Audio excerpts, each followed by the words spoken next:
It's my great pleasure to welcome for a discussion today one of the greatest HR thinkers, Tom HAAK from HR Trends Institute. So thank you very much, first of all, Tom, for joining me in discussing organizations and HR world in post-corona world.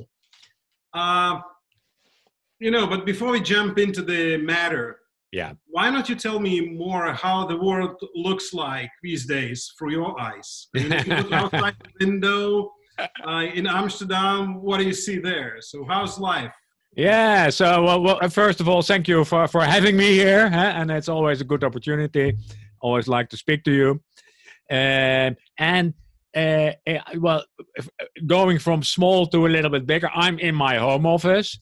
And for me, that's a normal situation, to be honest. So for the last 5-6 years, I've worked a lot out of my home office. I have a lot of conversations as we have them today. So for me, that's not new. That's my normal. And luckily, I have a good home office. So that's good. Normally, I am traveling a lot as well, which I like. Yeah. And my travel has gone down to 0. So... and that also means that my income has more or less gone down to 0. Which, look, also there I'm fortunate that hopefully not that long. No, that's not. So my personal life has not changed a lot. Only it's a matter of less traveling, but more people want webinars and those type of things because we're adjusting already to the new world. What I see around me, first of all, there's a lot of that. At the same time, of course, it's not like that for everybody. Like my daughter, she is a nurse, so she is in the hospital, and she's doing good work, but at the same time, we sometimes maybe worry a little bit about her. Yeah. My mother is 88 years old, in good health, but we don't visit her. Exactly. So those type of things are, of course, affecting my personal life. Work-wise, we will talk about it. But I see a lot of also encouraging things, I must say. Yeah. So that's on a positive note. I see a lot of encouraging things, but at the same time, of course, it's a bit frightening. Right. Actually, in Lithuania, we have a quarantine for more than 2 weeks now. Yeah. So, everybody is locked in their homes and working. Now, is it for you personally? For me personally, I've actually, very much resemble what you said, right? Mm-hmm. I've worked a lot and used to work a lot in distance, right? Gathering together the team once in a while and then working together. Yeah. So not a big change for us, but for most of the organizations, it's actually a big change, right? Mm-hmm.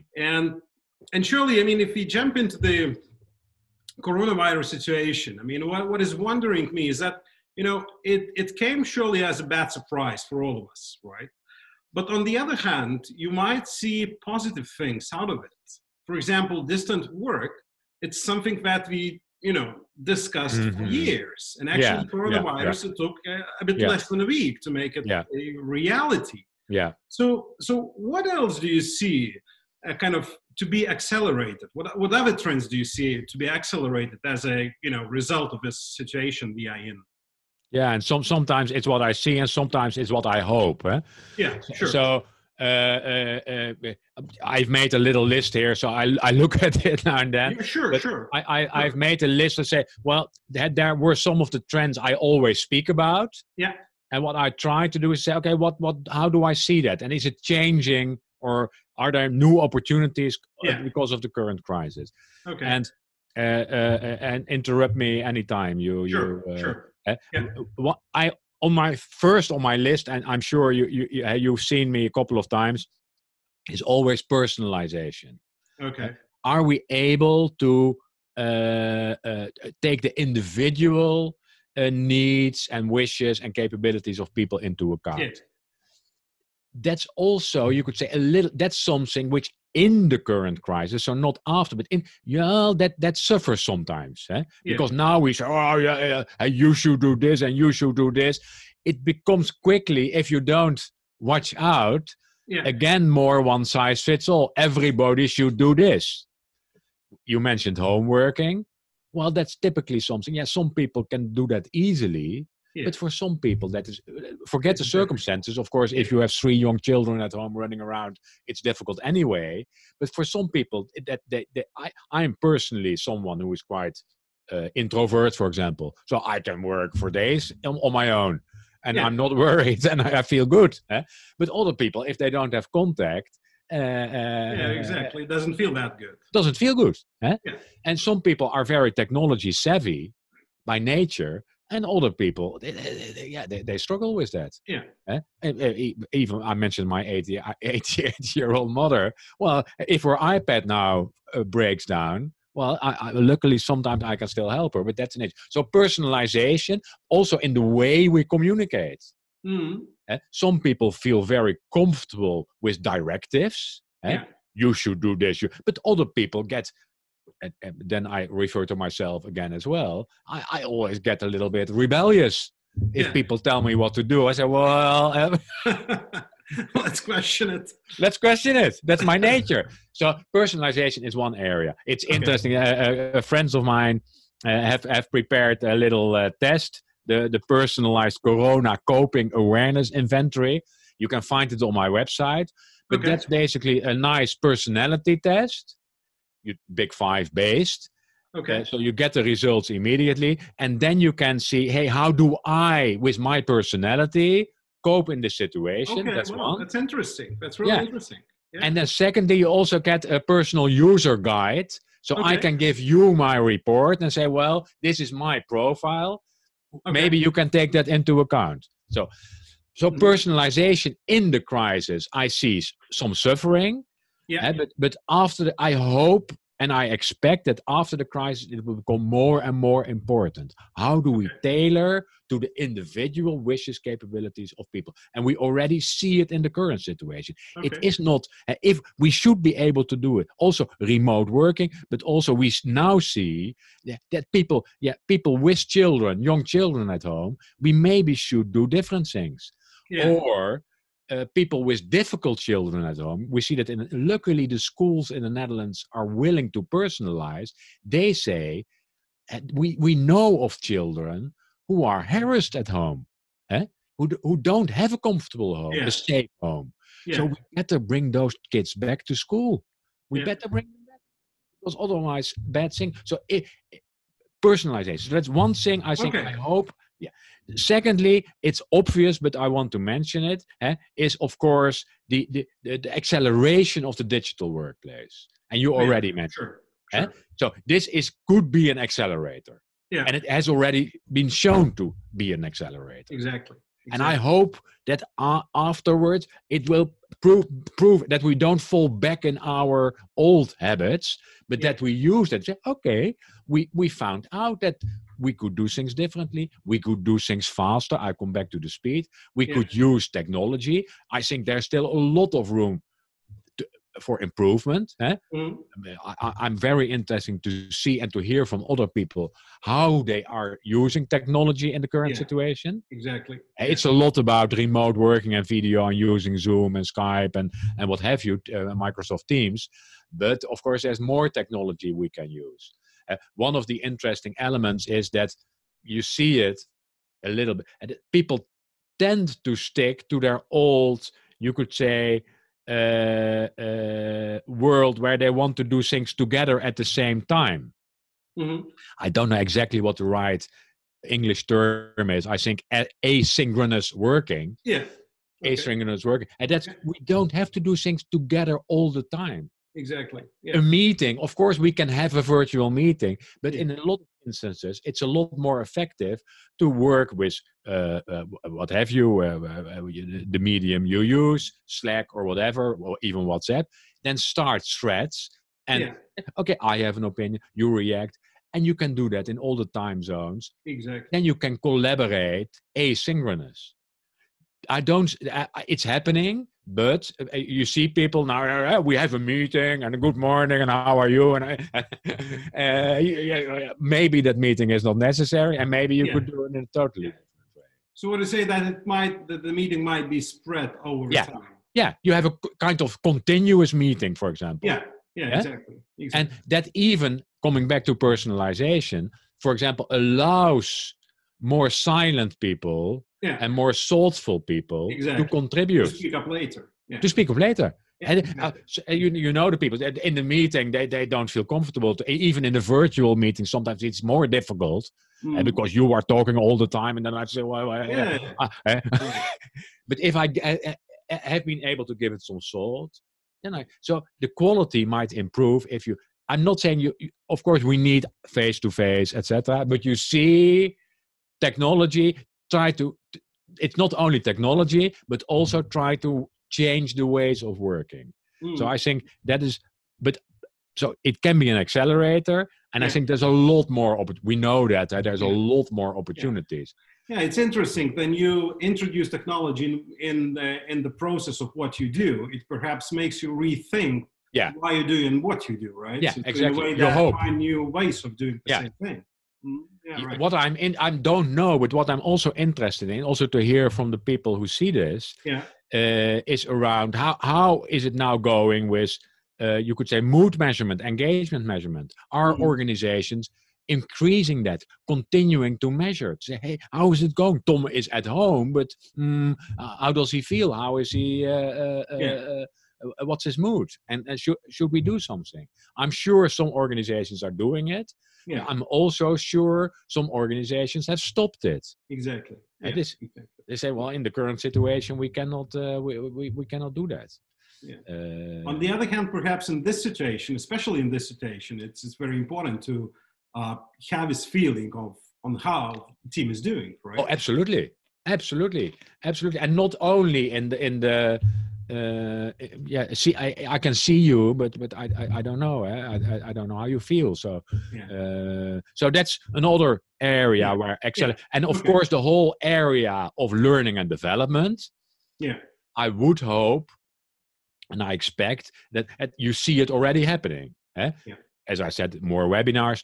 That's one element. I'm sure there's also more online learning. Yes. So I hope it also will be an accelerating for new developments in learning and development, which is more than just libraries of content, but also trying to find ways to have more innovative solutions there. So but I expect that especially in learning and development, things will happen. Communication is also an area where what you already see today, acceleration. We can't communicate face to face. So we have to find other ways. What are the ways that are most effective? Especially in you could say workforces that are not desk based. Retail, for example, but also today, all the people who are working in the hospitals, retail, hospitals, people who are working in other areas where you production. How do you communicate? Often those people don't even have a phone. And we assume everybody has a phone, but even that's not true. So can we?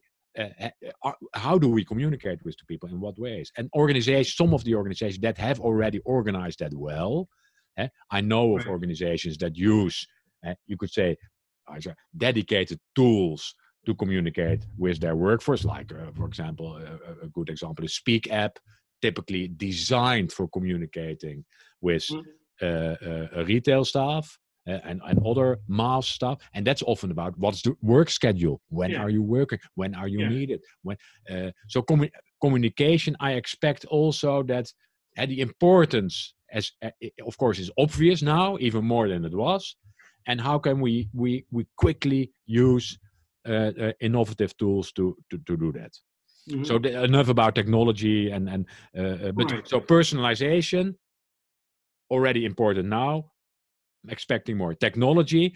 Let's hope, and I expect that it's going to be an accelerator for a more digital workplace. Okay. Speed I always talk the need for speed, and Yeah. things go faster. Well, and you already said it, Daniel, that suddenly some things could go a lot faster. Yeah. Eh? Yeah. Some things normally would take ages, and now Big time. yeah. Which is good news. If the pressure is really there, we can do things a lot faster. Yeah. So why don't we do that in normal life? Why do we need a crisis for that? Why do we? So that's and what can we learn from that? And now suddenly, I'm sure you see that as well. We're setting up new offices, but also building hospitals in 2 weeks. Increasing production of all kinds of technical medical equipment very fast. Even in a way, I see that in the Netherlands, but restructuring the labor market. Okay. For example, we have a big contingent of self-employed people. Mm-hmm. A big part of that is so-called self-employed people. So they are not really self-employed, but they are. Some of them are like you and I, self-employed, and we are really, we are our own bosses. But there's a lot of package deliverers and food deliverers and Uber drivers. Well, it now it shows that they are not really self-employed. Yeah, they are not entrepreneurs. They are they're more or less employed. But in the Netherlands, they are not in the social security system. Okay. But they have to live. So it's now decided they will also be able to get social security for the coming period, which in the back of the mind of people, this is a flaw in our labor market, in the way we structure the labor. We can say we have so-called 1.2 million self-employed people, but that's not true. Okay. And it's a little bit like the discussion on a European level, which is very sensitive at the moment, that many countries say we need help, and people are now bashing at the Dutch who say, yeah, but you did not save money in the past. We have, and now you're coming to us. But of course, countries should be helped and people should be helped. But at the same time, you should look at the system. We cannot sustain that system where people who don't save are helped at the time when it's really needed. They should be forced, in a sense, to save. Also in the Dutch labor. So speed, good news. We are showing at the moment that we can do things a lot faster. Yeah. So those were 3 elements on top of my mind, but I've scribbled down. I've scribbled down some other things. Is that okay to mention a few? Yeah. Sure. One is. And there I'm a little bit puzzled. One, of course, long-term trend is that organizations are changing. And organizations are becoming more blurring. The boundaries are not so clear. Exactly. Also, what is the workforce is not always clear. And so there, I see mixed of reactions. Do companies care about the people only on the payroll? Or do they also care about... stakeholders around. Yeah. And that's also on the macro level, on the country level. It's you see sometimes a tendency to say it's the Dutch. How many Dutch people died? As if, I understand it, but at the same time, it's a little bit stupid to say. It's worse if a Dutch person. I'm Dutch, so if a Dutch person, then but the tendency is everywhere, nationalistic. Yeah. Not every, like the Germans, for example, I see it less. They are more take a more European view. Say, well, yeah. And I also see that on company level. Some companies say, well, we have to get rid of our temporary workforce. Yeah. It's our own people first. Yeah. At the same time, you see in the market, for example, there is a shortage, nurses, for example. Now there we need suddenly are tapping on all the available people, retired people, temporary workforce people. So I can join, Yeah. So more inclusiveness. I see it not everywhere. But I would hope that one of the lessons coming out of this is that we take that more serious. Say, well, it's not about the people only on the payroll. Yeah. We should care about a wider group of people. Yeah. And that brings me to the last one. Sorry, go ahead. Do you say that we will witness more social responsibility as a result? I mean, I would hope that. Okay. Not clear at this moment. So sure, definitely. Some companies also they take this.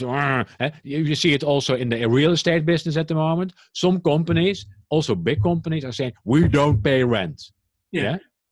Well, but that's a selfish view in a sense. If you can afford it, of course. If you cannot, but there are big companies who can afford it, but they see an opportunity. Yeah. Oh well. They also have a responsibility to the people who rent in the properties. Yeah. So, and actually, I totally agree with you about this. Social responsibility of being more humane these days. And actually, what I see is that people, kind of realize at the end of the day that we are still all in the same boat. Yeah. Right. Yeah. So either you all sink or you know, go out of that. But do you see?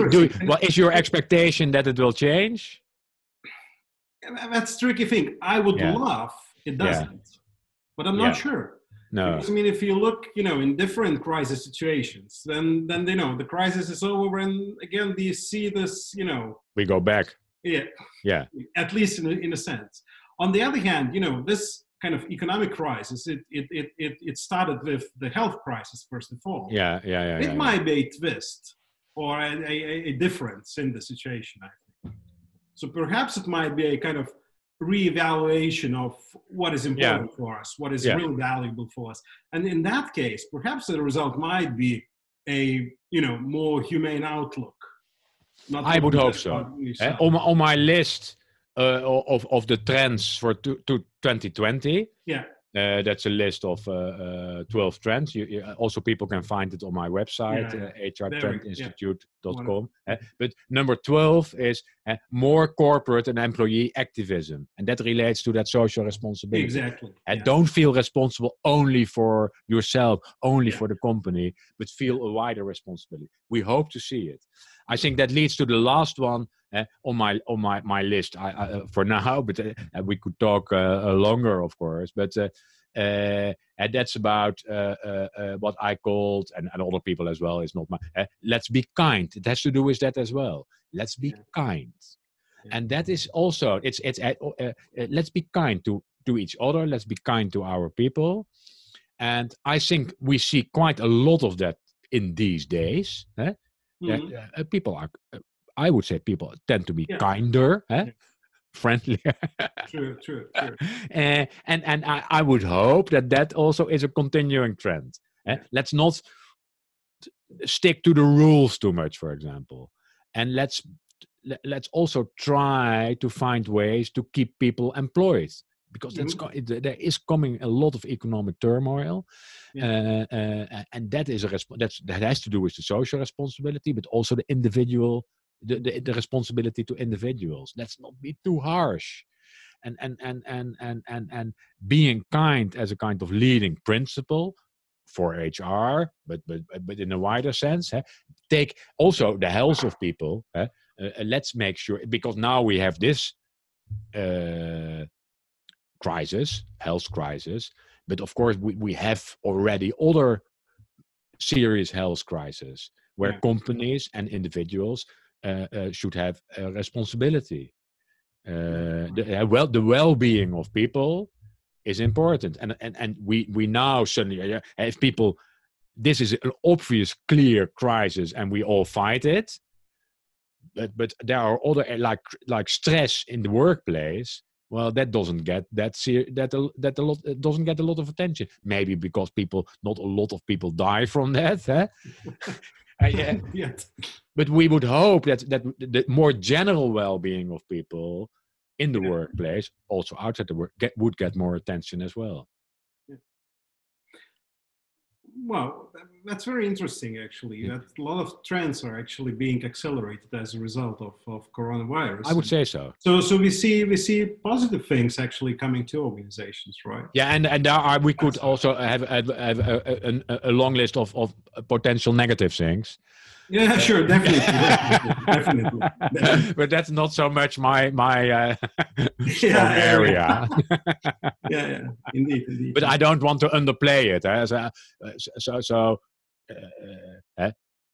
Yeah. Other people can talk a lot more about the serious economic repercussions, which will also have health repercussions. Yeah. Because if people don't, I read the other day that unemployment on the short term is good for health, because people have less money, they spend less money, they drink less, etc. Yes, but on the longer term, it's It's still frightening that in the Netherlands, that I don't know how it is in your country, but in the Netherlands, the life expectancy of people in the higher economic classes and lower economic classes, the difference is still around 7-8 years. Wow. 7-8 years in a country like the Netherlands. Unbelievable. Yeah. And that's, I think that yeah, you could say that's also not fair. Yeah. Yeah. Okay. Well, Tom, so quite a few changes actually happening in the organizations, right, these days. And most of these things perhaps going to stay in the organization in a post-pandemic world. Yeah. So how do you think the leadership should change in response to those things? Or how it will change in response to those things? Yeah, and I think it probably has to change, because I won't talk about leadership in crisis situations, because that's the first. We need leadership in the crisis, but the crisis will be longer, especially in organizations, to lead the organizations out of the crisis. That will, and there will be companies that won't survive. There will be numerous companies that won't survive, but we need strong leadership. And leadership has to also, in a sense, you could say, take some of the things we discussed into account. So to start with the last one, be kind is the tendency will be to be unkind and to be very focused on productivity and very focused on cost cutting and yes, you have to do that. But there, in a sense, it's more about what is called dilemma reconciliation. You have to be kind and tough. Yeah. So how can you be kind and tough at the same time? And that's for leadership, I think. So we need leadership in the coming period, also already today, that can reconcile those type of dilemmas. Okay. Fast and careful. That's how can you be fast and careful? How can you be kind and tough? How can you be, let's say, people focused and client focused? Yeah, exactly. So I think that is a kind of very broad answer, but we need leadership that can reconcile dilemmas, and that's back to the old situational leadership, back to personalization, that uses and is able to apply situational leadership. Some people need a different approach than other people. Some types. So and we have to continue to practice that, because otherwise we don't have the leaders we need. Yeah. Okay. Wow, wonderful. It's a huge pleasure. It's always a huge pleasure actually talking to you and listening to you. Quite a few interesting things to learn and to take. Thank you. So I hope that people enjoyed listening as well. But before we let you go, so what would you say is Tom's HAAK number 1 rule for today and tomorrow in the situation we are in? But my personal rule is, and that's a stupid rule, but always sleep well. Okay, that's a good rule. Well, thank you very much. Thank you very much, Tom. It was a pleasure talking to you. All right, take care. Hope to welcome you in Lithuania soon.